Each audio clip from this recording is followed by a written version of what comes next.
जिल्ह्यातील विधानसभा निवडणुकीसाठी 8 विधानसभा मतदारसंघात जवळपास 65 ते 70% मतदान झाले आहे। सर्वाधिक शिराळा विधानसभा मतदारसंघात 75 ते 77 तर इस्लामपूर मतदारसंघात 75% मतदान झाले। 8 विधानसभा मतदारसंघात जवळपास 65% मतदान झाले आहे। सर्वाधिक शिराळा मतदारसंघात 75 ते 77% मतदान झाले। जिल्ह्यातील अनेक मतदारसंघात मतदारांच्या रांगा लागल्या होत्या। विधानसभा मतदारसंघातील 99 उमेदवारांचे भवितव्य मतदान यंत्रात बंद होणार आहे।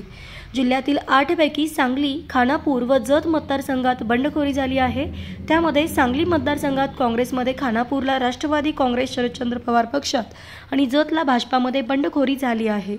जयंत पाटील यांच्या इस्लामपूर मतदारसंघात भाजपाचे जिल्हाध्यक्ष निशिकांत पाटील यांना ऐनवेळी राष्ट्रवादी काँग्रेस अजित पवार पक्षात प्रवेश देऊन त्यांना महायुतीची उमेदवारी दिली।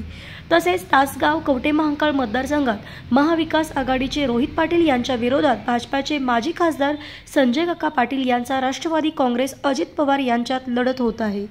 पलूस कडेगाव मतदारसंघातही डॉक्टर विश्वजित कदम यांना बालेकिल्ल्यात घेरण्यासाठी भाजपाचे माजी जिल्हा परिषद अध्यक्ष संग्राम देशमुख यांच्याशी एकाच एक थेट लढत होत आहे।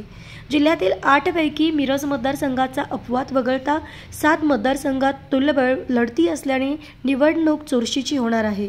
मिरज सुमारे 65%, सांगली सुमारे 65%, इस्लामपूर सुमारे 75%, शिराळा सुमारे 75 ते 77%, पलूस कडेगाव 65 सुमारे 99-70%, खानापूर सुमारे 67 ते 70%, तासगाव कवठेमहांकाळ सुमारे 70%, जत सुमारे 68 ते 70%।